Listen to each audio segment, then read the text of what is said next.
Saudações zoológicas! Eu sou a Amanda. E eu sou o Bruno. E hoje nós vamos falar sobre os animais que vivem no lugar mais gelado da Terra, a Antártica. E você vai descobrir que mesmo num lugar tão extremo, existe uma grande biodiversidade de animais, incluindo alguns que só vivem por lá.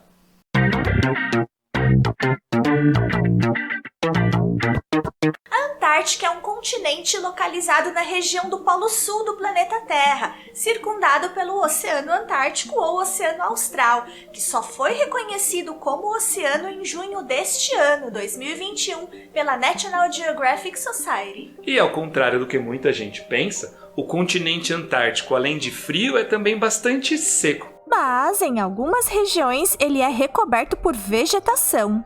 Ele é considerado o maior deserto do mundo, podendo atingir uma temperatura de até menos 98 graus Celsius no interior.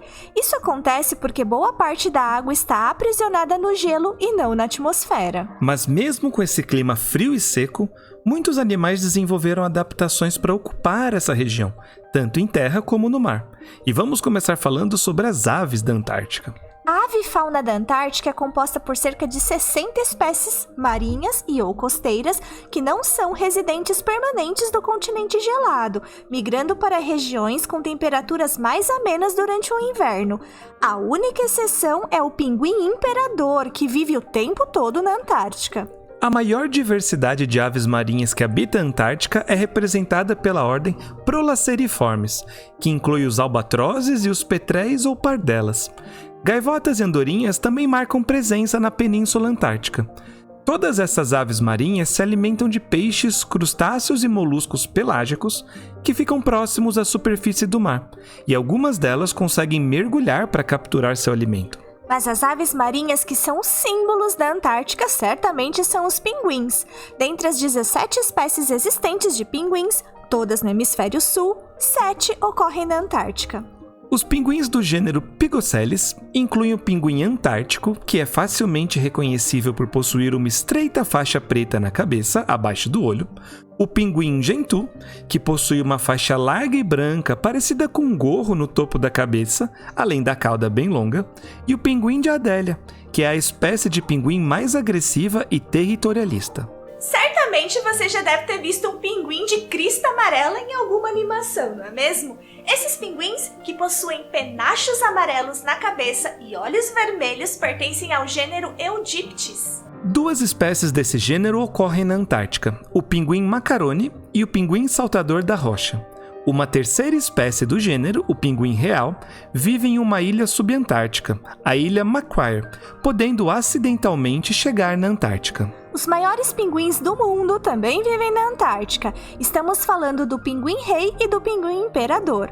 O pinguim-rei pode medir de 70 centímetros a 1 metro de altura e o pinguim imperador é a maior espécie de pinguim vivente, podendo chegar até impressionantes 1,30 m de altura. O pinguim imperador é a única espécie de ave endêmica da Antártica, ou seja, só é encontrado por lá, e é também a única espécie capaz de se reproduzir durante o congelante inverno. Para enfrentar as baixas temperaturas, esses pinguins possuem 4 camadas de penas, que funcionam como um isolante térmico, mantendo os animais aquecidos. Durante a época reprodutiva, que se inicia no outono, esses pinguins migram para a colônia reprodutiva, que fica no interior do continente antártico. Só para vocês terem uma ideia, eles chegam a percorrer até 150 quilômetros de trajeto até a colônia. E das aves, nós vamos para os mamíferos marinhos, que são os únicos mamíferos que habitam a Antártica. E é isso mesmo, não existem mamíferos terrestres nativos no continente antártico. A fauna de mamíferos marinhos da Antártica é composta por cerca de 20 espécies e inclui focas e elefantes marinhos, que pertencem ao grupo dos pinípedes, e baleias e golfinhos, do grupo dos cetáceos. Algumas dessas espécies são residentes permanentes da Antártica, mas outras migram para lugares mais amenos no inverno, assim como as aves. O elefante marinho do sul é a maior espécie entre os pinípedes. Os machos, que são bem maiores do que as fêmeas, podem pesar até 4 toneladas e medir até 5,80 metros de comprimento. Outro dimorfismo sexual presente na espécie é a tromba, presente apenas nos machos. Esses animais costumam frequentar a Península Antártica para se alimentar e eventualmente descansar, mas se reproduzem nas ilhas subantárticas. Outras 4 espécies de focas ocorrem na Antártica: a foca leopardo, a foca caranguejeira, a foca de Ross e a foca de Weddell. Esses animais costumam descansar na região costeira ou nos blocos de gelo e são capazes de nadar por quilômetros. Outros mamíferos marinhos bastante abundantes na Antártica são os cetáceos. Diversas espécies de misticetos, que são cetáceos com barbatanas, frequentam as águas frias em busca de seu alimento principal, que é bastante abundante nas águas do Oceano Antártico, o crio. Entre as baleias que ocorrem por lá estão a baleia franca e as baleias da família Balenopteridae, como a baleia mink, a baleia sei, a baleia fin, a baleia azul e a baleia jubarte. Entre os odontocetos que ocorrem na região da Península Antártica estão o cachalote e a orca. 3 populações ou ecótipos de orcas estão presentes por lá. O tipo A, que ocorre em oceano aberto e se alimenta principalmente de baleias mink, e os ecótipos B1 e B2, que são mais costeiras. As orcas do ecótipo B1 se alimentam principalmente de focas, especialmente enquanto elas estão descansando nos blocos de gelo. Já as B2 se alimentam principalmente de pinguins. Os cachalotes são conhecidos por mergulhar em regiões muito profundas do oceano, geralmente entre 300 e 800 metros de profundidade, onde buscam seu alimento principal, as lulas. Uma curiosidade é que apenas os machos de cachalotes são encontrados na Península Antártica. As fêmeas preferem águas mais ao norte da península. Os mamíferos marinhos possuem uma extensa camada de gordura que funciona como isolante térmico e os ajudam a manter o corpo aquecido, mesmo nas águas frias do Oceano Antártico. E no caso dos peixes que vivem por lá, como será que eles fazem para não congelar nessas águas extremamente frias? Comparado com os outros oceanos, a diversidade de peixes que habitam o Oceano Antártico é relativamente baixa, e a maioria esmagadora das espécies é endêmica desse oceano e demersal, ou seja, vive próximo ao substrato. Um dos peixes mais comuns que habita as águas costeiras do Oceano Antártico é o peixe-gelo, que na verdade representa 16 espécies pertencentes à família Canictidae. Peixes de médio porte que possuem entre 25 e 50 centímetros de comprimento e são adaptados a viver nessa região fria do planeta. Uma das adaptações que os peixes possuem para suportar a água fria é a presença de proteínas anticongelantes no sangue, que, aliás, está presente em várias famílias de peixes que vivem no Oceano Antártico. Mas uma característica única dos peixes-gelo é que eles são os únicos vertebrados do planeta que não possuem hemoglobina, que é o pigmento respiratório que confere a cor vermelha ao sangue. Logo, esses peixes possuem o sangue completamente transparente, e algumas espécies ainda possuem o corpo transparente também. Muitas espécies de peixes do Oceano Antártico habitam águas profundas, como os peixes caracóis, que, aliás, também são encontrados em outros oceanos, e são os vertebrados que vivem na maior profundidade, como já falamos por aqui. E agora vamos falar sobre os invertebrados terrestres da Antártica, que estão praticamente restritos às áreas com vegetação e às ilhas subantárticas. Como lá não existem anfíbios nem répteis e os mamíferos e as aves estão confinados aos ambientes marinho e costeiro, os únicos animais verdadeiramente terrestres da Antártica são esses invertebrados. A fauna de invertebrados antárticos é representada principalmente por insetos, as moscas, colêmbulos, que são artrópodes semelhantes aos insetos, aracnídeos, no caso os ácaros, e vermes nemátodas.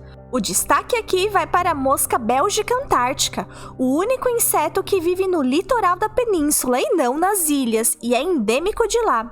Aliás, de no máximo 6 milímetros de comprimento, esse pequeno inseto é o maior invertebrado terrestre nativo da Antártica.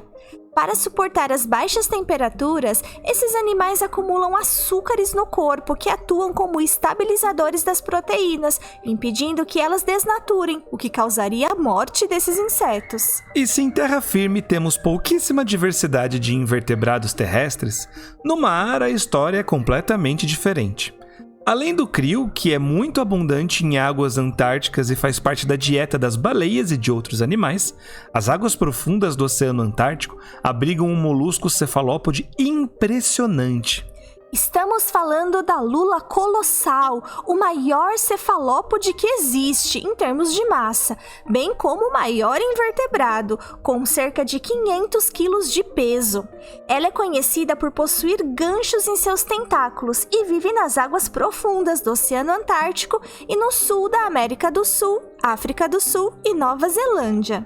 Pouco se sabe sobre seu modo de vida, mas um estudo recente revelou que um peixe conhecido como Antarctic Toothfish provavelmente é parte importante de sua dieta. Deixe aqui um comentário se vocês querem que a gente faça um vídeo só sobre a lula colossal. Existem muitos outros invertebrados marinhos na Antártica, mas quem vai falar sobre isso é a Fran, que é pesquisadora antártica e comanda o excelente canal Gelo na Bagagem. Muito obrigado, Fran, pela sua presença aqui no Zoomundo. É sempre um prazer receber especialistas, ainda mais quando nós temos os maiores especialistas sobre aquele assunto aqui no YouTube. Então a gente gostaria que você se apresentasse para o nosso público. Diga para eles quem é a doutora Fran. Poxa, eu que agradeço muito, né, Bruna, Amanda. É muito legal aí ver um canal de ciências crescendo muito, com várias informações muito úteis, e estar aqui, né, falando de Antártica é um prazer muito grande. Então, eu sou a doutora Fran, eu sou bióloga e estudo a Antártica desde o ano 2000. Faz um tempinho. Já faz um tempinho. Fiz mestrado em oceanografia biológica com invertebrados da Antártica. Depois fui para a Espanha, fiz o doutorado lá também com invertebrados da Antártica, mas aí eu já mudei um pouco o foco. Primeiro eu trabalhei com biodiversidade e depois do doutorado eu comecei a trabalhar com a parte de cadeia alimentar, né, o estudo de isótopos estáveis, ácidos graxos, para entender como que é a alimentação desses animais, como eles estão se adaptando, né, as mudanças na Antártica, como que eles guardam energia para poder sobreviver no frio e num lugar que tem pouca comida durante um bom tempo do ano. E depois do doutorado, então, eu trabalhei sempre mais com isso, né, no pós-doc, na Coreia, depois agora no pós-doc no IO, na USP. Então, a Antártica aí já faz bastante tempo que está na minha vida. Maravilha, Fran, que é minha colega lá do IO, né? Faz pós-doc lá no Instituto Oceanográfico da USP, onde eu faço meu doutorado, e muito legal saber desse seu trabalho, Fran, a gente adorou saber. E assim, falando sobre invertebrados, né, propriamente dito, aqui a gente já comentou sobre o crio, né, que é bastante abundante na Antártica. A gente falou também já sobre algumas espécies de lulas, mas além de crio e de lulas, quais outros invertebrados marinhos que também são abundantes lá na Antártica? Bom, na Antártica a gente tem uma biodiversidade assim gigantesca, e a gente fala que pode ser comparado até a recifes de corais. Uau. De tanta coisa que tem. Então, a gente tem esponja do mar, né? Tem assídeas, tem muitas gorgônias, que são aqueles corais mais primitivos. Corais a gente não tem, né? Só tem aquele coral mole e as gorgônias. Tem muito crustáceo de todos os tipos, anfípoda, isópoda, tanaidácea, que são aqueles menorzinhos, cumácea também tem bastante. Tem vários vermes, né? Tem nemertíneos, poliquetas, também são muito, muito abundantes. Então, a gente pode ver muitos animais e coloridos, né? A gente acha que embaixo do gelo, primeiro que não vai ter nada, e segundo que se tiver vai ser tudo branco sem graça. Não, tem muita coisa, muita cor e muitos animais. E alguns animais, eu brinco que é legal estudar os invertebrados na Antártica, porque aqueles animais, aqueles invertebrados que o professor na faculdade pula, que a gente quase não vê, a gente encontra na Antártica, tipo cipúncula. Nossa. Finos esquecidos, Fica né? Aqueles filmes assim, Pardes ali. equiura. Nossa. Tem tudo isso na Antártica. Pantópoda. E o legal é que eles são gigantes, né? A maioria deles sofre gigantismo por conta. São várias hipóteses, né, que existem, mas principalmente por conta do frio, da adaptação ali a guardar energia, né, para sobreviver. Então eles acabam não se reproduzindo muito, eles se reproduzem só no verão e eles acabam guardando essa energia e tendo um ciclo de vida muito grande. Então os pantópodas, por exemplo, né, que aqui no Brasil são minúsculos, lá eles podem chegar a ter vários centímetros. Né? E esse gigantismo, então, ele é bem comum? Ou ele é raro, assim? Não, é bem comum. Então, isópodas. Isópoda por exemplo, aquele que parece baratinha, né, de praia. Uhum. E tem isópoda lá, tem os ceroles que chega a ter 30 centímetros. Uau. Nossa. Os anfípodas lá, os anfípodas também, né? Aqui a gente tem anfípoda de 1, 2 milímetros. Lá não, lá a gente tem anfípoda de 10 centímetros. Mesmo de 3, 10 centímetros, Nossa, muito Tanto legal. que tem um que a espécie dele chama Bovalha gigantea. Olha, o próprio nome já diz, né? Muito legal. Bom, e a gente queria saber também um pouco sobre como que é a pesquisa na Antártica, né? Então a gente queria que você contasse pra gente como é a pesquisa que você faz lá, o que você estuda atualmente, como são as coletas e onde você fica quando vai para a Antártica. Bom, eu fui 5 vezes para a Antártica, né? A primeira vez eu fiquei na estação brasileira, a segunda e a terceira eu fiquei no navio brasileiro, no Maximiano, e a quarta eu fiquei na estação coreana e a quinta eu fui no navio coreano. Então, quando a gente fica na estação, a gente usa principalmente o bote, que aí os mergulhadores, eles coletam os animais no fundo do mar para a gente. Então, eles tem que ter, né, o equipamento, a roupa seca, tudo direitinho. Não pode passar de 30 minutos debaixo d'água, não pode fazer muitos mergulhos no dia, por conta do frio. Então, a gente já tem que mostrar direitinho quais animais também a gente quer, tudo, que aí eles coletam para a gente, e aí a gente já guarda, também tem que guardar nas caixas, né, de gelo, por mais que lá esteja gelado do lado de fora, mas a gente acaba guardando no gelo, principalmente para fazer esse trabalho de isótopos e ácidos graxos, a gente não pode deixar o animal deteriorar. Então, a gente congela, né? Então, primeiro a gente leva o animal, né, vivo para a estação, para o laboratório, e aí lá a gente dá um anestésico para depois congelar. E aí, depois disso, a gente faz, né, todos os outros experimentos lá, de liofilizar para poder secar o animal, transformar em pó, para depois fazer a parte toda bioquímica. E quando a gente vai no navio, aí a gente trabalha com os equipamentos maiores.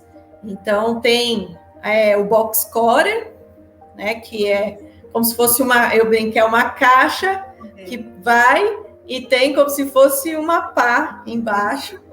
E aí, essa caixa vai até o fundo, entra no sedimento e fecha com aquela pá. E aí traz todo aquele sedimento para a gente. E aí é hora de brincar com a lama, né? Que aí a gente tem que lavar tudo, procurar os bichos no meio ali do sedimento. Ou se não, com a draga, quando a gente quer animais maiores, como estrelas do mar, até essas gorgônias, assídeas, aí a gente usa uma draga ou rede de arrasto, passa no fundo, e aí quando volta também, aí a gente tem que ir fuçar para achar os animais ali no meio. E quando vocês vão a uma equipe multidisciplinar, São todos biólogos ou trabalha às vezes ao mesmo tempo com geólogos, físicos? Normalmente os grupos que eu fui, né, eu só trabalhei em um grupo que era maior. Mas assim, lá no navio, normalmente tem os vários grupos e aí a gente organiza para também usar o mesmo equipamento no mesmo lugar, até por conta de ter os dados do mesmo lugar para poder comparar, né, para poder ter dados não só biológicos, mas geológicos, químicos e tudo. Então, em 2014, quando eu fui com o grupo da professora do Rio de Janeiro, aí sim, ela já tinha feito um grupo mesmo era por volta de 30 pessoas. E aí tinha biólogo, geólogo, nossa, tinha vários. Muito legal, Fran, esse trabalho, né? Tanto na estação como embarcado, né, no navio. Eu também embarco, eu sei como que é um pouco dessa dinâmica, né, doida de Mas a gente adorou que você detalhou pra gente como que é essa rotina. E, bom, agora a gente queria saber qual que é a importância da Antártica para o planeta, né? E quais que são as consequências que estão relacionadas com o derretimento das geleiras, que a gente sabe, né, que está acontecendo em função do aquecimento global. A Antártica, a gente fala que duas coisas muito importantes: o refrigerador da Terra e o coração, né? Por conta de ser o coração, ela acaba sendo o refrigerador, né? Por quê? É lá na Antártica que nascem as correntes marinhas frias e as correntes atmosféricas frias. Então, à medida que a Antártica congela o oceano e descongela, ela acaba sendo um continente pulsante, que a gente fala. E aí, quando descongela, né, que começa toda a movimentação das correntes e tal, e essas correntes frias saem dali e acabam, até uma chega aqui, né, em Cabo Frio, Arraial do Cabo, por isso o nome até, e tem essa troca de calor, tanto no mar quanto no ar. Esse friozinho, por sinal, que a gente está sentindo, né, nessas últimas semanas aí, é uma massa de ar polar que se expande, que vem lá da Antártica, né? Então, acontece isso para deixar o planeta com uma temperatura habitável, para poder ter essa troca de calor. Porque senão, ou o planeta ia ser muito, muito frio, ou muito, muito quente. Então, é literalmente como um coração, né? Porque ela cria esses padrões de circulação ao redor do mundo, assim como o coração cria os nossos padrões. Exatamente. Então, é muito importante, né, que as geleiras estejam ali, que o gelo na superfície do oceano continue aparecendo, e a gente está vendo isso cada vez acontecendo menos, né? Então, tem lugares que não congelam tanto quanto congelava, tem plataformas de gelo permanentes que não congelam mais, né? Que se desfizeram já descongelaram, como uma geleira que tem lá na península, né? Que a gente chama de Larsen. Tem uma parte da geleira que a gente chama de Larsen que ela foi descongelando, essa plataforma foi descongelando e agora está totalmente sem gelo, né? Em 2017, liberou um iceberg gigantesco de 6 mil quilômetros quadrados, mais ou menos. Dava umas 4 cidades de São Paulo, assim, o tamanho do iceberg. Nossa. Claro que a gente tem o descongelamento, né? O degelo normal. Cíclico, né? Cíclico, claro. Mas o que acontece é que muitos lugares que até perdiam gelo, depois de um tempo, voltava a ter um pouco mais de gelo, né, tal. E agora não, agora tá só perdendo, entendeu? E aí, por exemplo, os padrões, né, de de biodiversidade, no caso do CRIO, que vocês falaram dele já, a gente tem o CRIO em muitos lugares que tem gelo, né? Porque o CRIO, durante o inverno, ele se alimenta principalmente de microalgas congeladas no gelo da superfície do oceano. Como a gente tem menos gelo na superfície do oceano, então no inverno está tendo menos comida para o CRIO. Então a gente tem menos CRIO e mais salpa, que é um outro animal que vive onde não tem gelo. Então a gente já está tendo essa diferença aí, onde tinha CRIO, agora está tendo bem mais salpa. Ou seja, um desequilíbrio ecológico, né? Uhum. Exatamente. Então a gente está vendo isso mesmo, né?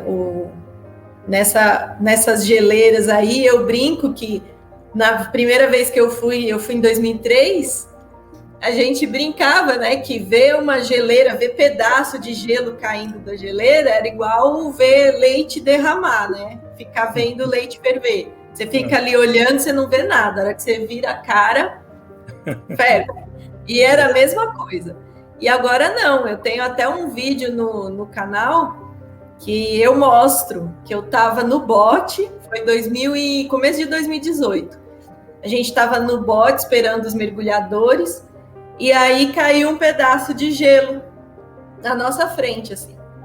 E eu fui filmar, porque começa, né, as ondas começam a ficar gigantes, assim. E eu fui filmar a onda, né, porque... Aí eu tô lá filmando, de repente cai outro pedaço de gelo. Nossa. Em menos de 10 minutos. Aí eu falei, caramba. Isso tem um ponto interessante também, porque o pessoal às vezes pergunta, mas não é o ciclo natural de gelar a Antártica? Faz parte do ciclo, né, de glaciação que a gente segue, mas não é nessa velocidade. Né? A gente está acelerando muito esse processo, e aí acelerando a pontos que vai ser irreversível.